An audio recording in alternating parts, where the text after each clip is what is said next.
平安，欢迎收听迦南之声，我是刘应叶牧师。3月14日，主题是小心，心走迷路了。主的经文是在士师记第7章到第9章。RPG 我们要祷告的经句在新约的加拉太书第6章7到8节。你们不要自欺，也不要欺骗上帝。一个人种什么就收什么。他若为着满足自己的情欲而撒种，他会从情欲收取死亡。他若为着圣灵的喜悦而撒种，他会从圣灵收获永恒的生命。我们陆续看到了士师记来到了第9章，其实我们的心是越来越沉重。我不知道我们看不看棒球。我每次在看棒球比赛，最怕的情况就是那个二垒安打之后的惨剧啊！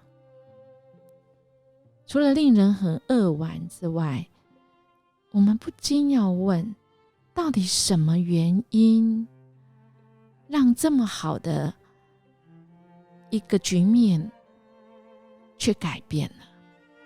什么原因让人的心改变了？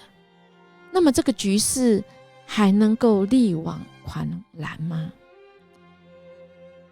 我们看到士师记在前面几次的衰胜死里面，我们看到还都是有6次是由外敌引起的，就很像现在乌克兰是俄罗斯来打他们的。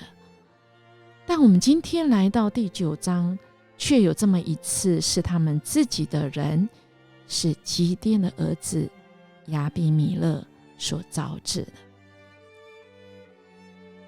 我们看得起来实在是觉得很心痛哈。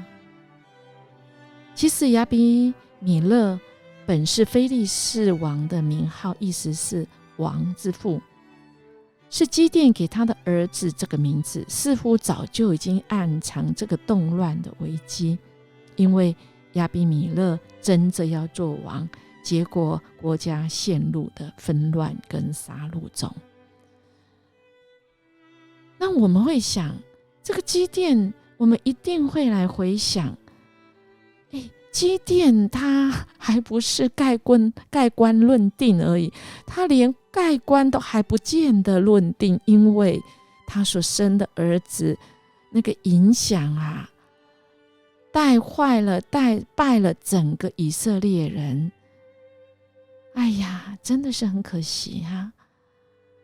这么自大好为首的，常以自我为中心，自私自利的，我们听到这里会说，这个我们也很常听啊，因为就是有一些人是这样，为了自己的利益而结合，但因为私心很重，往往因为利益分不平而不欢而散，然后互相砍杀，互相攻伐，你死我亡啊！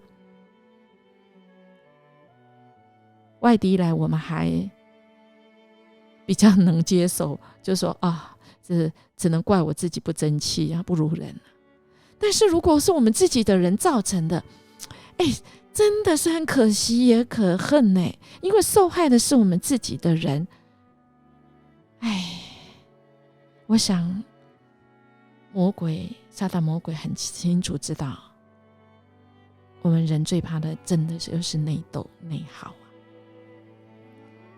我们在家中不也这样吗？在教会里更是这样子而这是魔鬼的伎俩要我们自己的弟兄姐妹来自己伤害自己。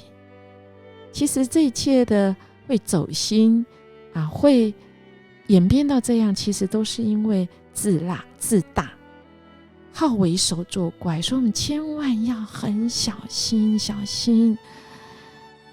我们要小心，免得我们的心走迷了路，走离了神的真道的路。我们回头来看看基甸，他在第6章的时候，一开始还是非常自卑，很性格很扭曲的人，因为他期待神迹，被神兴起使用他。当然到了第7章，他真的带领的团队是勇敢、谦卑、警醒的，成为很关键的少数，可以赢过那多数。可是我们也知道啊，到最后其实他的心没有紧紧跟随神而迷路了，以至于后来他的儿子演变成自己斗自己，内斗起来了。这是给我们一个警惕，亲爱的大家，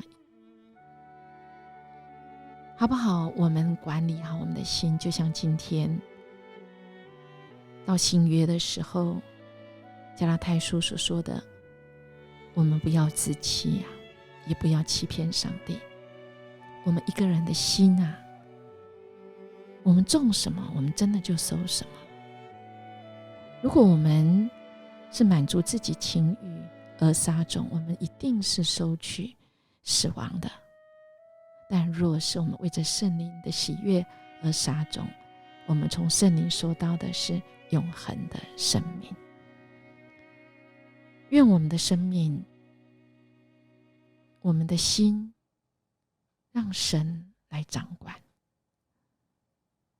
我们的心真的是会很多的跳动，特别我们有时候会被一些外在的环境影响。或许过去的经验，就像基甸一样，他受伤的心，他自卑的心，以至于在关键的时候，到晚年的时候真的是不保啊，而种下了后代的这样子的祸因。后代因着一个走心，一个野心，一个私心，而后面整个败坏，自己内斗起来。恳求神来帮助我们，我们真的要小心，不要在人生的已经到了后端，已经厄雷安达之后而留下残局。而愿我们在厄雷安达之后，我们更是能够掌握那个我们最后的时间。我们的生命要像迦勒一样，不管我们是在几岁，甚至到85岁的迦勒，我们仍然能够让我们的心被主的话，被主的心意充满，愿意顺服神的心意，活出我们生命的意义。我们几岁，神不管，神管的是孩子，在你还一口气在的时候，在你还有呼吸的时候，你愿不愿意见证神是爱，神是全能？愿不愿意尊主为大呢？每一次我们做决定的时候，我们都要看看我们的心到底是野心、私心，还是小心、爱心、专心。哪一个心是尊主为大的呢？哪一个心是神所喜悦的呢？可以让神来用我们的一生，成为神合用的器皿呢？我们一起来祷告。主，我们感谢你，主，你的圣灵保守我们的心怀意念，你用你的慈神爱所，主，你牵引我们一生走在你的道路上。恳求你帮助我们，以你的眼光来看我们自己，让我们有一颗愿意起来承担的心志，被主你掌管。不管这个世代的权柄，这世代的败坏，但主，我们都知道你掌权。不管我们什么年龄，主，我们都不退缩，不畏惧。愿我们行在真理之上，让人在我们生命中见到耶稣，乐意接受耶稣基督成为他们生命中的救主。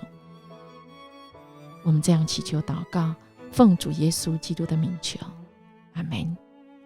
音乐牧师祝福您，今天我们活出耶稣在我们生命里面的那个美好。我们明天见。